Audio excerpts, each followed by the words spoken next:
Гарем бул үйдө же хан сарайда жайгашкан ыйык жана кирүүгө тыюу салынган турак жай болуп саналат. Ичиндеги бөлмөлөрдө ошол имараттын ээсинин аялдары жана башка ойнош айымдары жашап күн өткөрүшөт. Ал бөлмөлөргө болгон ошол кожоюну жана анын жакынкы эң ишеничтүү адамдары гана кирүүгө акысы бар. Башкалар үчүн ал жердеги босогону буту аттаганга дагы болбойт. Гаремдер алгачкы жолу 8-кылымдагы араб халифатында пайда болуп баштаган. Бирок 9-кылымдан тартып эле гаремдеги аялдар өзүнчө бөлүнүшүп, эл көзүнө көрүнбөй жашай башташкан. Алардын турмушу камактагы сымал, 4 бурчу тең курчалып, бирок ошентсе дагы ашкере байлыкка толгон токой убакат буюмга жыйылган эле. Кийинчерээк ислам динине багыт алган көпчүлүк чыгыш элдери гарем өздөштүрүү үлгүсүнө өтө башташкан. Бүгүн биз силер менен гаремдер жөнүндө кеп кылмакчыбыз.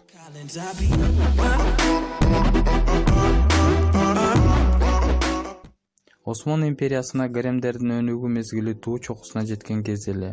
Султандардын милдеттик шарты боюнча көптөгөн аял алуу көрүнүшү ирет катарында болгон. Алар арасында жалгыз аял алуу бул кылымдар бою сакталып келген туруктуу каада-салтту одоно бузуу болуп эсептелет эле. Гарем ичинде жалпы аялдар жааматын башкаруу султандын энесинин карамагында болгон. Божомолдор боюнча байыркы заманда кандуу согуштар тынбай болуп тургандыктан көптөгөн эркектер каза болуп, алардын саны азайып келе берген.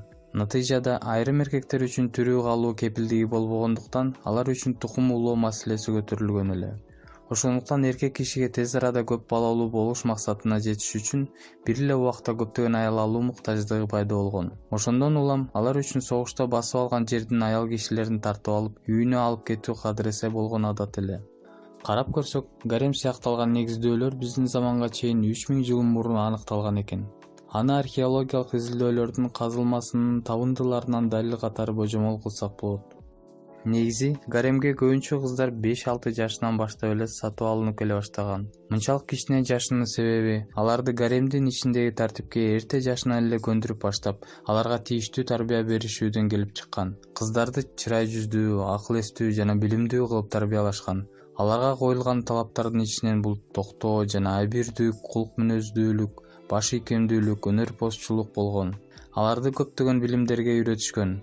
Анын ичинде тарых, музыка, ар кандай ишкыбоздук, көркөмдөп калем жазуу жана ошондой эле бий өнөрү кирген. Жаш кыздар жетиле баштаган учурда аларды атайын сөз көркөмү жана маек куруу өнөрү боюнча сабак бере башташат. Ошол эле учурда эң башкысы аларга эркек кишиге ырахат келтирүүнүн жолдорун дагы үйрөтүшкөн. Бардыгы аяктаганда аларды улуу вазирдин алдына тартуулашат. Ал өз кезегинде кыздардын сулуулугуна жана акылына карап тандоо иретин жүргүзүп, анан акыркы чечимин чыгарган. Ошол текшерүүдөн өткөндөрү ойнош айым намына татыктуу болуп, гаремдин аялдар бөлмөсүнө көчүрүлөт. Белгилеп кете турчу нерсе, бардык эле кыздарды уурдап же сатып алышкан эмес. Көбүнчө өспүрүм кыздарды ата-энелери өздөрү гаремге жетелеп келишет эле. Аяктан бир канча убакыттагы текшерүүлөрдөн өткөн соң, алардын кызын же акчага же балким башка бир нерсеге алмашып, бардык ата-энелик укуктардан баш тартышкан. Ар кандай бир себептер менен албай койгон кыздардын ата-энелери көбүнчө учурда ошол жерден суранышып, жалынып башташат. Кээ бирде бекер калуу туруусуна даярдыгын да билгизишчү эле. Анткени ата-энесинин ою боюнча алардын кызы ошол жакта чоң даражалуу болуп түйшүксүз жашоону көрөт эле. Негизи, гаремдин болочок кыздарын дээрлик бүт дүйнө жүзүн кыдырып издешчү эле. Алардын арасынан эң баалуу улуттагы кыздар дагы болгон. Мисалы, Черкес улутундагы Кавказ элинин кыздары жана башка славян улутундагы кыздар. Роксолана айым гаремдеги славян улутундагы ойнош айымдардын ичинен эң эле атактууларынын бири болгон эле. Акыры барып ал Сулайман султандын эң эле сүйүктүү аялдарынан болуп чыгат. Ошондой эле Африка жер бөлүгүнөн дагы көптөгөн кыздар алып келингени маалым. Жалпы ой менен карасак, негизи кыздары эч кандай укугу жок болуп, жөнөкөй маалай катарында эле эсептелип келишкен. Кээ бир учурларда аларды болбогон эле бир себептер менен өлтүрүшүп дагы коюшкан эле. Ибрагим султан күндөрдүн биринде бардык ойнош айымдарын жыйнап, мүшөктөрдүн ичине салдырып, чептин башынан Босфор суусуна ыргытып жиберүүгө буйрук берген. Себебин уксак, күнүмдүк шаң шөкөттүн биринде султан көзүнө шумдук бир нерсе көрүнүп калган имиш. Ойнош айым Гүлфем катын Сулайман султандын төшөгүнө түндөсү келбей койгон үчүн өзүнүн жашоосунан ажыраган.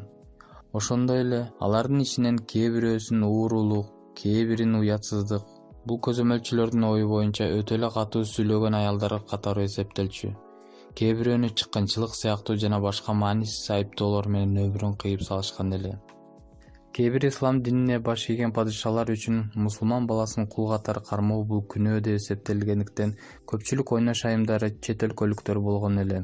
Кыздардын милдети боюнча алар уяттуу, токтоо жана аткарымдуу болуш керек эле.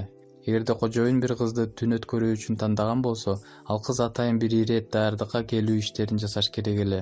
Анын ичине ваннадагы сууга жуунуп тазалануу, денесинде жүндөрдү кырып салуу жана ар кандай жагымдуу жыттагы майлар менен шыбануу кирет эле. Андан соң кожоюн жаткан жайга 4 буттап чөгөлөп барып керебеттин аягын өбүшү зарыл эле. Эгерде анын мырзасы ыраазы болуп калса, анда ал аялга ар кандай белектер берилип, гаремдеги даражасы көтөрүлөт эле. Кожоюну кайтыш болгондон кийин негизи гаремдеги бардык аялдар боштондук алышат эле. Осман империясында өтүп кеткен султандын гареми толугу менен эски жана көркү жок хан сарайына көчүрүлөт эле. Анан ошол жердеги мурдагы ханыш айымдар калган жашоосун өткөрүшкөн. Азыркы учурда гарем маселеси ар кандай абалда турат. Мисалга алсак, Ким Чен Ын 2011-жылы бийликке келип атасынын гаремин таркаткан эле жана ошондой эле өзү бир нече убакыттай эл көзүнчө жалгыз эле аял менен жашашын аныктап келген. Байыркы Орусияда дагы гаремдер белгилүү болгон эле. Владимир князьдин карамагында эң эле көптөгөн аялдары жана ойноштору болгон. Ал бүтүндөй орус улутуна дин алып келген адам катары таандык болсо деле, андан тышкары мындай маалыматтар жылдар жамоого аттуу атактуу аңгемеде чагылдырылган. Ал аңгеменин айтуусу боюнча Владимир кумарга азгырылып көптөгөн аялдарды ала берген. Ойношторунун саны болсо Выжгороддо 300гө жакын, Белгороддо 300гө жакын жана Веретовдо 300дөн ашык деп айтылган эле.